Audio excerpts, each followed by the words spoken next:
stretching back and through, and back and through. And now, when you get done with that, your arms feel nice and long and loose is what you want. You want the feeling of the thing being light and loose like that. And you are ready to start your pre-shot routine. Now here's what I add to that. I go then from behind the ball, taking my club and shortening down just a little bit, taking a couple swings where I make sure my left side gets through the swing like this to the target. Then we get behind it, look out at your target there where you want the ball to go, visualize your target, go through your pre-shot routine, which is grip, aim, and setup. Take a practice cut to get used to the speed now with a club that is nice, feels nice and light. Ball position, aim, aim, aim, and make your swing. And there we are, right down the middle. And are you happy to get off successfully on the first tee? No ball warm-up. Start by making half swings with 2 wedges. Gradually increase to full swings. Then utilize driver behind lower back and shoulders.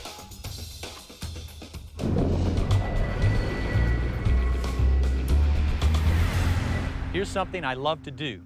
I start out by hitting a low punch fade. Then I'll try to hit a low straight shot and a low draw. I come back and repeat the process and vary my trajectories on every shot. The point is I'm playing shots and I'm finding out where my particular strengths and weaknesses lie. Now let's join our PGA professionals as they show us some more great practice routines. Now we're going to talk about practice. You've already warmed up, you're stretched, which is a key whether you're coming out to play or practice. But we've already done that, so we're stretched out. Now we're going to start working on practicing. Now, the biggest mistake that most amateurs make is when they come to the range, they don't decide whether they're here to practice their swing or whether they're warming up to go out and play. 2 very different topics and very different ways to approach the game. Let's take practice first. So we're going to come out here today to practice. So the first thing you want to make yourself aware of is we want to talk about what we're trying to accomplish with this club face and this golf ball. When you look at a golf ball, when you hit it, you want to catch the ball on the face. You don't want to go underneath it to lift it in the air. So we're catching it on the face. So you can see that the shaft is leaning forward. So we're catching the ball on the face. So what we've got to do is we have to establish right off the bat what that feels like, especially in your practice sessions. Now, if we're going to do that, there's a real easy drill for everybody to try. What you do is you set up to the golf ball and you put the ball way behind your right foot and you take your left hand and all you're going to do is roll the ball and toss it out there. Now that makes it so you can't scoop underneath it. So now you take your right hand, you do the same thing.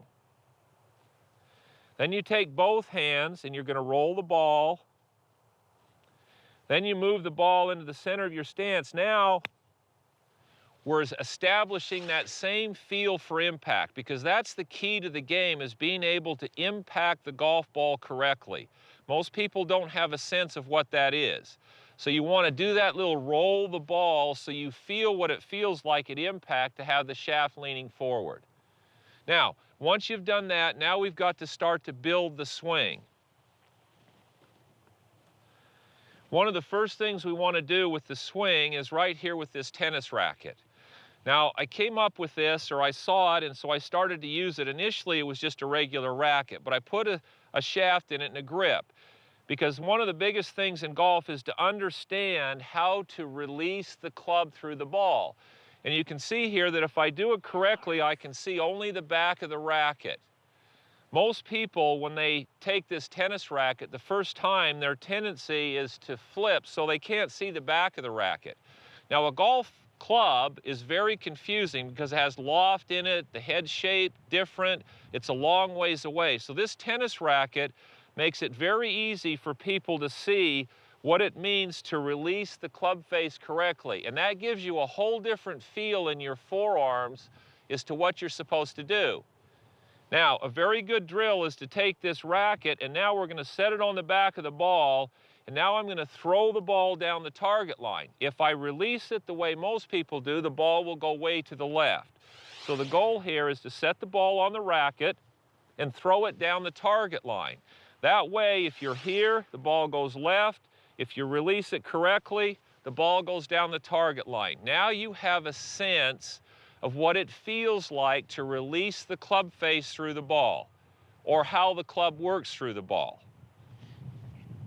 Once you've established that, now we've got to start making a little bit longer swing. Well, when we start making longer swings, one of the hardest things for people to do is to understand how to hinge their wrists and have the club face work correctly.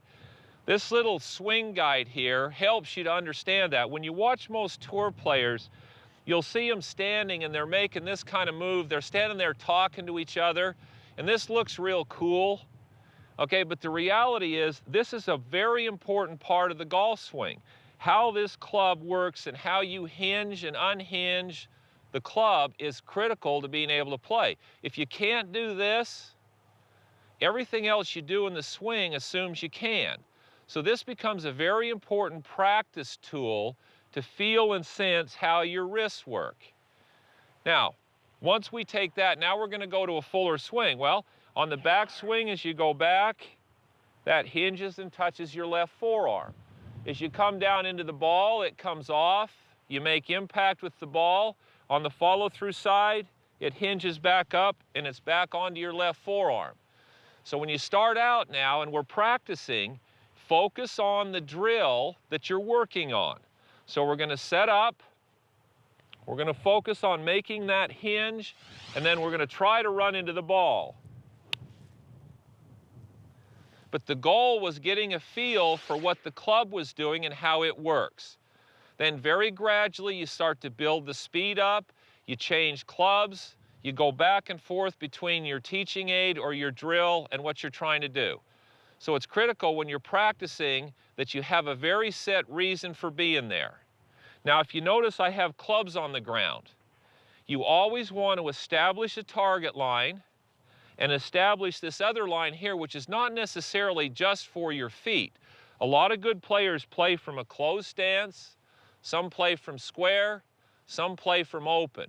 But they all have a really good sense of the target line they want the ball to go down and how they set their eyes and their chest relative to their target line.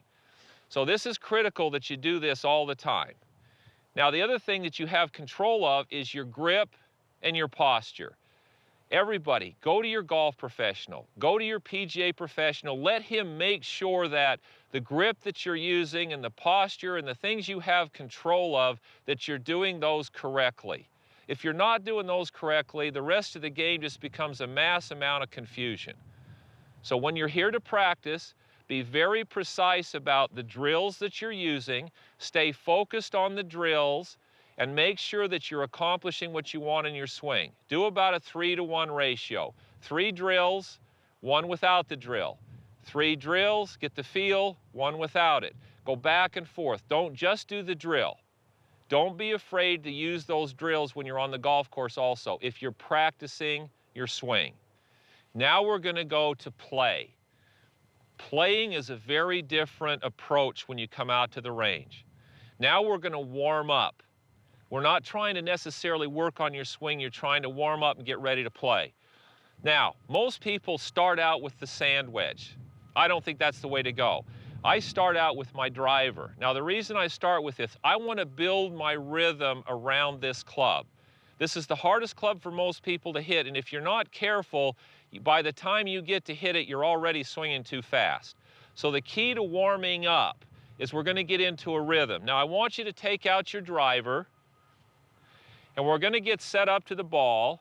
Now, once you're set up, we're making a nice, big, full swing, but you're not going to hit it very far. You're not trying to swing fast. We're just back and through and trying to make solid impact with the ball and get a feel for controlling the face. So you're trying to get a feel for your balance and for your rhythm. You make a big swing and hit it about 1/4 the normal distance. Then very gradually, you're going to build up the speed. So now I'm going to hit this about 20 to 30 yards further than I hit the last one. But I'm going to do the same thing. It's a nice, big, long swing. And all I'm trying to do is I'm trying to make sure I make nice, solid impact.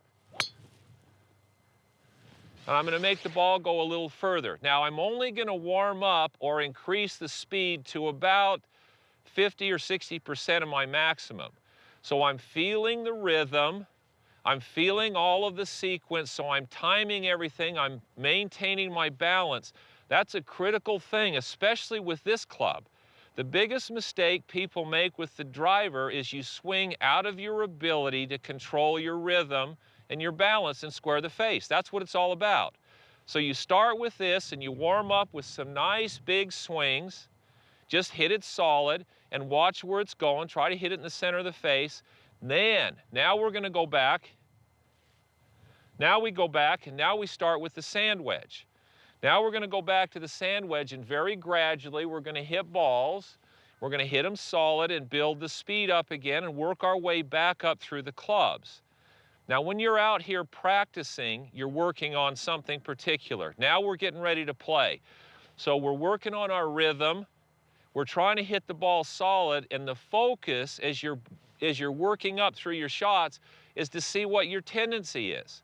You're not trying to fix your swing. You're just trying to make solid impact, keep your rhythm and balance, and watch what the ball's doing in the air.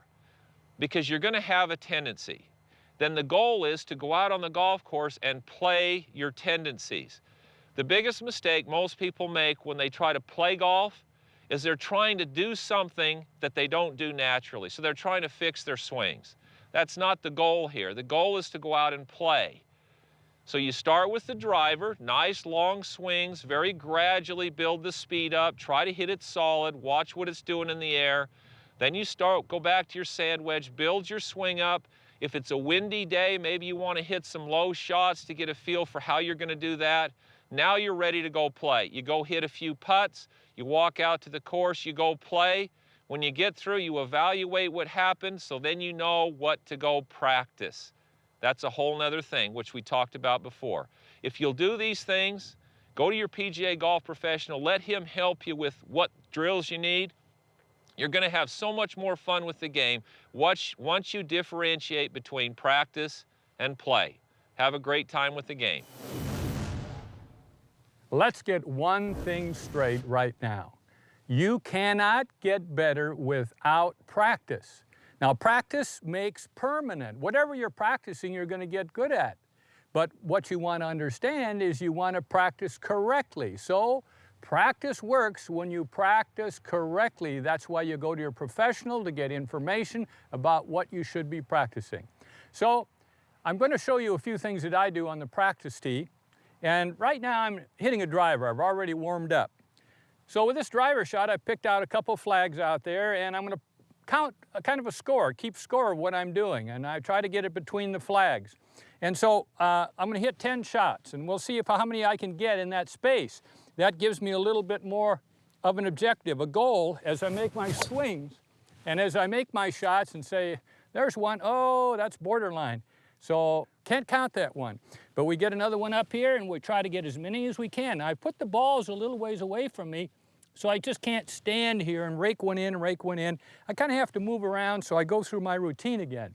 Now this routine going right down the middle, pay a little attention, check my grip, get my club in the right position, wrist cock, here the target. Now we're going to swing right up the line and let her go. And that's the way I want to hit it. So that's another example of doing sensible, correct practice. Another thing we can do is play with a partner. I'm going to take an iron here, and I'd imagine I've got a partner with me. We're going to play the three-point game. And we're picking a target out there, and we're going to hit a shot, and whoever's closer on line to the flag gets the point. So I'm going to go first here, take my swing, go down the target line, see where that one goes, and all right, see if you can beat that one, buddy. So we got it in there about 5 yards off the line is all, and if he plays and doesn't get it close, then I get 1 point. First one of 3 wins. Then we change clubs. We go through the whole bag that way, but it puts pressure on you, just like on the golf course. It's much better, it's a wonderful way to practice, much better than just standing here hitting ball after ball after ball. Now, all practice doesn't have to be at the golf range. You can also practice at home. You can stand in front of a mirror or a window, take your swings, check your swing plane, out, backswing length. You also can chip balls into the sofa with a sand wedge. You can putt on the carpet to a tee. Lots of ways to practice. But the thing you must understand is this, that you can't get better unless you practice. So do it. Great practice routines. Establish the feel of the ball on face at impact.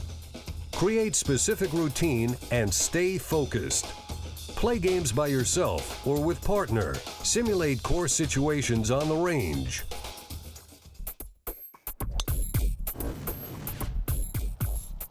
I'm sure you can see why Mike Malaska and Dr. Gary Wyron are considered two of the top PGA instructors, and I hope you learned some valuable lessons on how to improve your game and your satisfaction in playing.